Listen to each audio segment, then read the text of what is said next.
স্বাগত।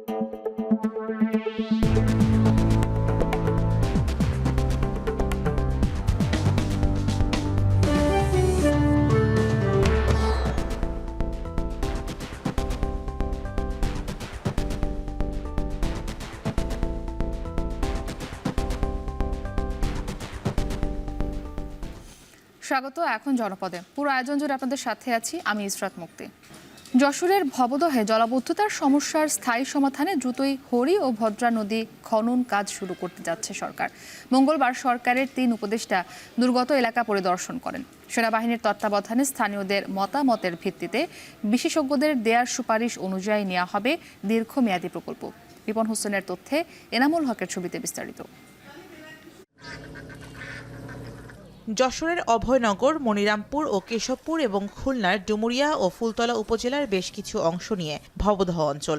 জলাবদ্ধতা যেখানকার বাসিন্দাদের প্রধান সমস্যা। বছরের প্রায় 5 মাস এই অঞ্চলের 10 লাখ মানুষের ঠাঁই হয় মহাসড়কের পাশে স্কুল কিংবা আশ্রয় কেন্দ্রে। বিগত 4 দশকে ভবদহ অঞ্চলের জলাবদ্ধতা নিরসনে প্রায় 1000 কোটি টাকার প্রকল্প বাস্তবায়ন করা হলেও মেলেনি স্থায়ী সমাধান। অভিযোগ আছে বিগত সরকারের স্থানীয় জনপ্রতিনিধি ও কর্মকর্তারা লুটপাট করেছে প্রকল্পের অর্থ। এমন পরিস্থিতিতে প্রথমবারের মতো ভবদহ অঞ্চল পরিদর্শনে যান অন্তর্বর্তী সরকারের 3 উপদেষ্টা। মঙ্গলবার বেলা 11:15টার দিকে ভবদহ 21 ভেন্ট ও ক্ষতিগ্রস্ত এলাকা পরিদর্শন করেন সৈয়দা রেজওয়ানা হাসান, ফারুকি আজম ও লেফটেন্যান্ট জেনারেল মোহাম্মদ জাহাঙ্গীর আলম চৌধুরী। এ সময় স্থানীয়দের সমস্যা তাদের নিজ মুখ থেকে শোনেন তারা। প্রথমবারের মতো একসঙ্গে 3 উপদেষ্টা ভবদহ এলাকা পরিদর্শনে এসেছে দেখে আশায় বুক বেঁধেছেন স্থানীয়রাও। আশ্বাস অনুপাতে যদি কাজ হয়, সেনাবাহিনীর মাধ্যমে যদি জোয়ার আধার চালু করা যায়, তাহলে একদিকে নদী খনন হবে, একদিকে জোয়ার ভাটা প্রাকৃতিকভাবে চলবে, তাহলে নদী আপনা আপনি গভীর হবে। খনন কাজের সাথে সাথে যদি টিআরএম বাস্তবায়ন করা হয় এবং করতে সিদ্ধান্ত নিয়েছেন, এটা যদি বাস্তবায়ন হয় তাহলে আমরা উপকৃত হব বলে আমরা বিশ্বাস করি। রেজওয়ানা হাসান যিনি এসেছেন উনি আমাদেরই লোক আমরা মনে করি, এবং এই কারণে এপারের মানুষগুলোতে তিনি আশ্বস্ত হয়েছেন তারই কথায়। যে বর্ষা মৌসুম শুরু হওয়ার আগেই আমডাঙ্গা খালের টেন্ডার হয়েছে, কিন্তু আমডাঙ্গা খালের ইউড্রেনটা আগে কমপ্লিট করে ফেলা হোক, যাতে পানি নিষ্কাশিত হতে সমস্যা না হয়। ক্ষতিগ্রস্ত এলাকা পরিদর্শনের পর স্থানীয় ভবদহ কলেজ মাঠে এক ব্রিফিংয়ে পরিবেশ, বন ও পানি সম্পদ উপদেষ্টা সৈয়দা রেজওয়ানা হাসান বলেন, আগামী বছর যাতে জলাবদ্ধতা সৃষ্টি না হয় তার জন্য চলমান প্রকল্পের পাশাপাশি সেনাবাহিনীর তত্ত্বাবধানে নদী খনন শুরু করা হচ্ছে। স্থানীয়দের মতামতের ভিত্তিতে বিশেষজ্ঞদের দেয়া সুপারিশ অনুযায়ী নেওয়া হবে দীর্ঘমেয়াদী কার্যক্রম। ভবদহের সমস্যাটার চিরস্থায়ী কি সমাধান করা যায় এটা নিয়ে আমরা চিন্তাভাবনা শুরু করেছি। আমরা আমাদের যে ফিজিবিলিটি স্টাডি করতে হয় ওই স্টাডি করার কাজ শুরু করে দিয়েছি। জনগণের মতামত নিয়ে সেই বিশেষজ্ঞদের মতামতের আলোকে আমরা চেষ্টা করব চিরস্থায়ী সমাধানের পথে অন্তত কাজটা শুরু করে দিয়ে যেতে। আর এই বছর বর্ষায় যেন গত বছর বর্ষার মতন দুর্ভোগ না হয় সেজন্য অন্তর্বর্তীকালীন কিছু কাজ আমরা হাতে নিয়েছি। এর আগে ঢাকা থেকে হেলিকপ্টার যোগে নওয়াপাড়া কলেজ মাঠে অবতরণের পর উপদেষ্টারা যোগ দেন এক অনুষ্ঠানে, পরে পরিদর্শন করেন ফসলের ক্ষেত। এখন যশোর। এদিকে উজানে বৃষ্টির কারণে হঠাৎ পাহাড়ি ঢলে বেড়েছে সুনামগঞ্জের সোমেশ্বরী নদীর পানি। তবে এখন পর্যন্ত বন্যার কোনো শঙ্কা নেই বলে জানিয়েছেন সংশ্লিষ্টরা। সোমবার বিকেলে ভারতের মেঘালয়ে টানা বৃষ্টির ফলে বংশীকুণ্ডা নদী দক্ষিণ ইউনিয়নের চান্দালি পাড়া দিয়ে পাহাড়ি ঢল নামতে শুরু করে। খরায় ফেটে যাওয়া নদী কিছুক্ষণের মধ্যেই ভরে যায় পানিতে। পানি উন্নয়ন বোর্ড বলছে, ভারতের বৃষ্টির কারণে পাহাড়ি ঢল নামছে, তবে এখনও নদী ও হাওর শুকনো এবং ফসলেরও কোনো ক্ষতির শঙ্কা নেই। এদিকে পাহাড়ি ঢল সাময়িক হলেও সতর্ক রয়েছে স্থানীয় প্রশাসন। উপাচার্যের পদত্যাগের এক দফা দাবিতে টানা আমরণ অনশনে অসুস্থ হয়ে পড়েছেন খুলনা প্রকৌশল ও প্রযুক্তি বিশ্ববিদ্যালয়ের বেশ কয়েকজন শিক্ষার্থী।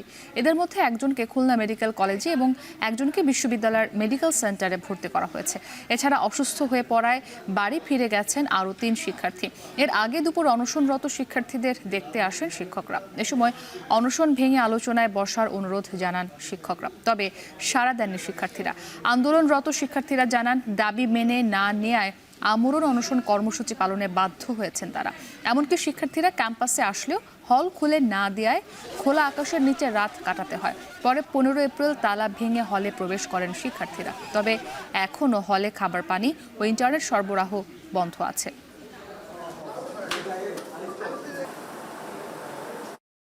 18 থেকে 19 ঘন্টা প্রায় হয়ে গেছে, কিন্তু তবুও আমরা ইন্টারিমের কোনো পদক্ষেপ দেখতে পাইনি। অনেকে অনেকটা দুর্বল হয়ে পড়েছে, আমি নিজেও অনেকটা দুর্বল কিন্তু এখনো পর্যন্ত আমাদেরকে কেউ আশ্বস্ত করতে পারেনি। ইন্টারিম এখনো পর্যন্ত আমাদের দিকে নজর দেয়নি। আমরা তাদের সাথে নেগোসিয়েশন করার জন্য বারবার চেষ্টা করতেছি, আহ্বান করতেছি যে তারা রিকনসিডার করার জন্য। তারা আপাতত এই আমাদের আহ্বান এখন পর্যন্ত সাড়া দেয় নাই। দ্বিতীয় দিনের মতো খুলনা প্রকৌশল প্রযুক্তি বিশ্ববিদ্যালয়ে ভিসির পদত্যাগে এক দফা দাবিতে অনড় শিক্ষার্থীরা। এ নিয়ে আরও জানাতে ক্যাম্পাস থেকে যুক্ত হয়েছেন রামিম চৌধুরী। রামিম, শিক্ষার্থীদের সঙ্গে শিক্ষা মন্ত্রণালয় থেকে কোনো যোগাযোগ করা হচ্ছে কিনা?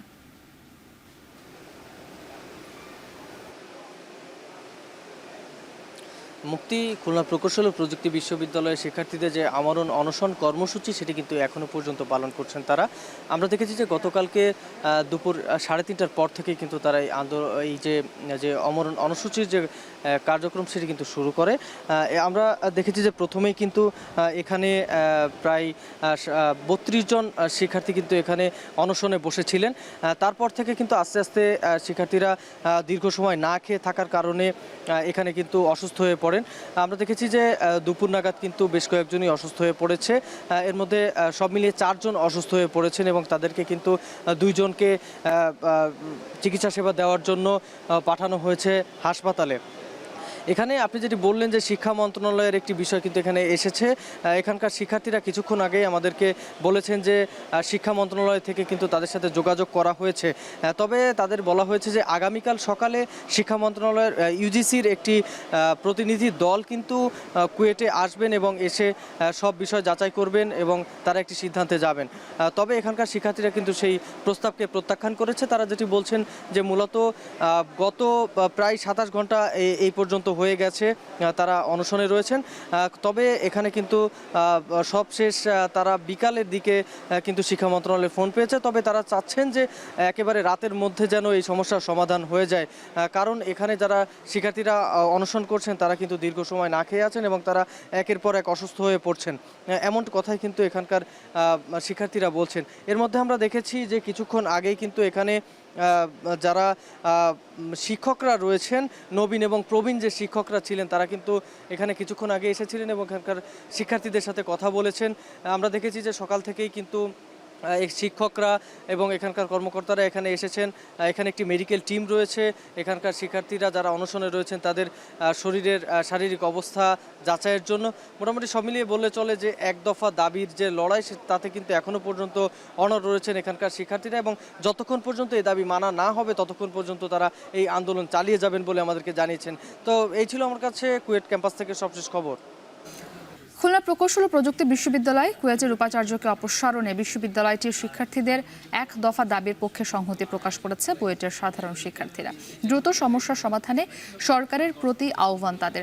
মঙ্গলবার দুপুরে কুয়েটের শিক্ষার্থীদের সঙ্গে সংহতি প্রকাশ করে বুয়েট ক্যাম্পাস থেকে বিক্ষোভ মিছিল বের করেন শিক্ষার্থীরা, যা ঢাকা বিশ্ববিদ্যালয়ের টিএসসিতে এসে শেষ হয়। পরে রাজু ভাস্কর্যের পাদদেশে সমাবেশে শিক্ষার্থীরা জানান দাবি আদায়ে বিভিন্ন সময়ে কুয়েটের শিক্ষার্থীরা নানা কর্মসূচি পালন করলেও কর্তৃপক্ষ আমলে নেয়নি।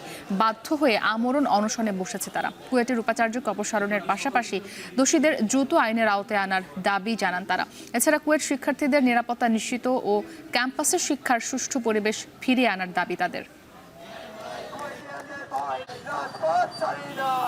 আমাদের কাছে মনে হচ্ছে এটা অন্তর্বর্তী সরকারের যথেষ্ট উদাসীনতা লক্ষ্য করা যাচ্ছে, কারণ যেখানে অন্যায়ের ব্যাপারটা খুব স্পষ্ট সেখানে যে এখনও সরকার চুপ করে আছে এবং এখনও কোনো ধরনের কোনো স্টেপ নেওয়া হচ্ছে না, সেক্ষেত্রে ব্যাপারটা যথেষ্ট লজ্জাজনক।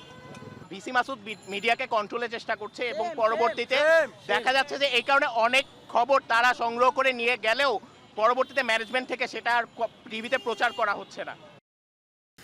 চট্টগ্রামের রাউজানে 4 দিনের ব্যবধানে আবারও দুর্বৃত্তের গুলিতে নিহত হয়েছেন এক যুবক। দুপুরে উপজেলার গাজীপাড়ায় এই ঘটনা ঘটে। পুলিশ জানায় 3টি সিএনজি চালিত অটোরিকশায় করে একদল দুর্বৃত্ত এসে ইব্রাহিমের মাথায় গুলি করে দ্রুত পালিয়ে যায়।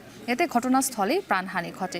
নিহত ইব্রাহিম যুবদল কর্মী বলে জানিয়েছেন স্থানীয়রা। এর আগে শনিবার রাতে দক্ষিণ রাউজানের গরিবুল্লাহ পাড়ায় যুবদল কর্মী মোহাম্মদ আবদুল্লাহ মানিককে গুলিতে হত্যা করে দুর্বৃত্তরা। বিশেষ প্রক্রিয়া আবু সাইদের মামলা দ্রুত নিষ্পত্তির দাবি জানিয়েছেন শিবিরের কেন্দ্রীয় সভাপতি জাহিদুল ইসলাম। সকালে জুলাই আন্দোলনের প্রথম শহীদ আবু সাইদের কবর জিয়ারত ও পরিবারের সঙ্গে সাক্ষাৎকারের পর এ কথা বলেন তিনি। এ সময় আবু সাইদ নিহতের ঘটনায় পুলিশের দায়ের করা মামলা প্রত্যাহার না হওয়ায় বিস্ময় প্রকাশ করেন শিবির সভাপতি। এ সময় আবু সাইদ সহ জুলাই আন্দোলনের প্রতিটি হত্যার সুষ্ঠু বিচার নিয়ে তালবাহানা হলে রাজনৈতিক কর্মসূচির হুঁশিয়ারিও দেন তিনি। এছাড়া বেসরকারি বিশ্ববিদ্যালয় শিক্ষার্থী হত্যার ঘটনায় রাজনৈতিক রং না লাগিয়ে সুষ্ঠু বিচার নিশ্চিতের দাবি করেন তিনি।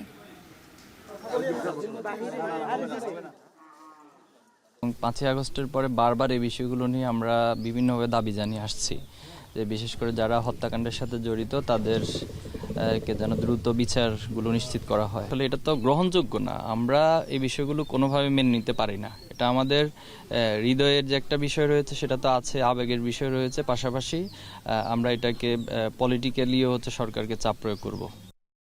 গাজীপুরের গাছা থানায় করা 3টি হত্যা মামলার সাবেক মন্ত্রী দীপুমণি, সাধন চন্দ্র মজুমদার, কামরুল ইসলাম ও প্রতিমন্ত্রী জুনায়েদ আহমেদ পলক সহ 6 জনকে গ্রেপ্তার দেখানো হয়েছে।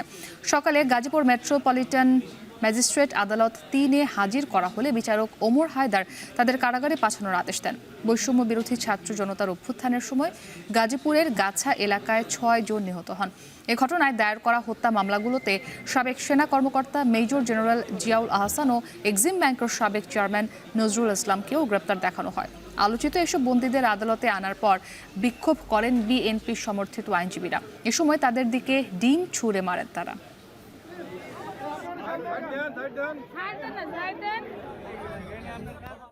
মিয়ানমারের রোহিঙ্গাদের সশস্ত্র গোষ্ঠী Arakan Rohingya salvation army ARSA প্রধান আতাউল্লাহ ওরফে আবু আম্মার জুনুনি ও তার 5 সহযোগীকে দ্বিতীয় দফায় 8 দিনের রিমান্ড শেষে কারাগারে পাঠিয়েছেন আদালত। বিকেলে Narayanganj senior judicial magistrate Belayet Hossain তাদের কারাগারে পাঠানোর আদেশ দেন। এর আগে কড়া নিরাপত্তার মধ্য দিয়ে আরসা প্রধান আতাউল্লাহ ওরফে আবু আম্মার জুনুনি ও তার 5 সহযোগীকে 8 দিনের রিমান্ড শেষে আদালতে হাজির করা হয়। পরে আদালত তাদের কারাগারে পাঠানোর নির্দেশ দেন। গত 17 মার্চ মধ্যরাতে নারায়ণগঞ্জের সিদ্ধিরগঞ্জের ভূমিপল্লী টাওয়ারের 8ম তলার একটি ফ্ল্যাট থেকে আরসা প্রধান সহ 6 জনকে গ্রেপ্তার করে র্যাব। পরে আদালতে হাজির করা হলে 2 মামলায় মোট 8 দিনের রিমান্ড মঞ্জুর করেন আদালত। দ্বিতীয় দফার রিমান্ড শেষে আজ আদালতে হাজির করা হলে তাদের কারাগারে পাঠানোর নির্দেশ দেন বিচারক।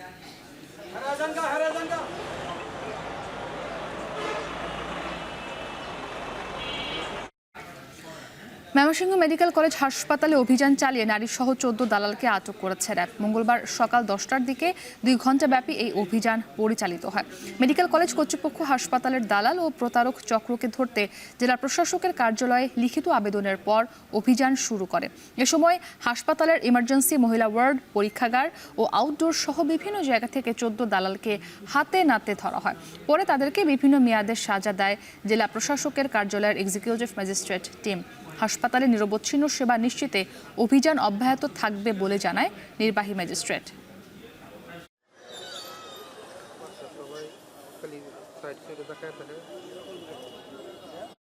চিকিৎসা সেবা নেওয়ার জন্য যে লাইনগুলো দেয়া হয়, এই দালাল শ্রেণী এরা লাইনগুলো অকুপাইড করে রাখে এবং সাধারণ মানুষ যাতে এখানে না ঢুকতে পারে, যাতে বাইরের ক্লিনিকে যে চিকিৎসা নেয়। 14 জন দালালকে আমরা এখানে হাতে নাতে ধরা হয়, যারা বিভিন্ন মানুষ, সাধারণ মানুষ সেবা নেওয়ার সময় তাদেরকে সেবার নামে বা বিভিন্ন কার্যক্রমে তাদেরকে বাধা প্রদান করে, তাদের কাছে টাকা আদায়ের চেষ্টা করে। দেশে প্রথমবারের মতো জাপানি প্রযুক্তির মিৎসুবিশি গাড়ি উৎপাদনের সক্ষমতা অর্জন করেছে র্যানকন অটো ইন্ডাস্ট্রিজ লিমিটেড। এর ফলে বাংলাদেশের মানুষ সাশ্রয়ী মূল্যে মানসম্মত গাড়ি কিনতে পারবে বলে দাবি করছে প্রতিষ্ঠানটি। সকালে গাজীপুরের কাশিমপুরে রানকন ইন্ডাস্ট্রিয়াল পার্কে প্রতিষ্ঠানটি ঘুরে দেখান কর্মকর্তারা। এ সময় গাড়ি তৈরির বিভিন্ন পর্যায় নিয়েও কথা বলেন তারা। জানান, আগামী 2 মাসের মধ্যে দেশে উৎপাদিত উন্নত ব্র্যান্ডের গাড়ি বাজারে আনার প্রত্যাশা করে প্রতিষ্ঠানটি।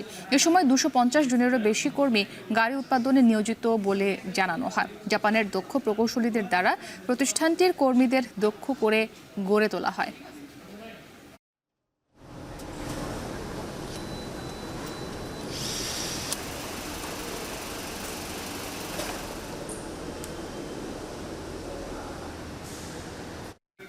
এই ছিল এখন জনপদের আয়োজনে। এখন টেলিভিশন ওয়েবসাইটে দেখতে ভিজিট করুন এখন.tv। এছাড়া ফেসবুকে দেখতে ভিজিট করুন facebook.com/tv.এখন, আর ইউটিউবে সরাসরি দেখুন youtube.com/c/echontv-তে।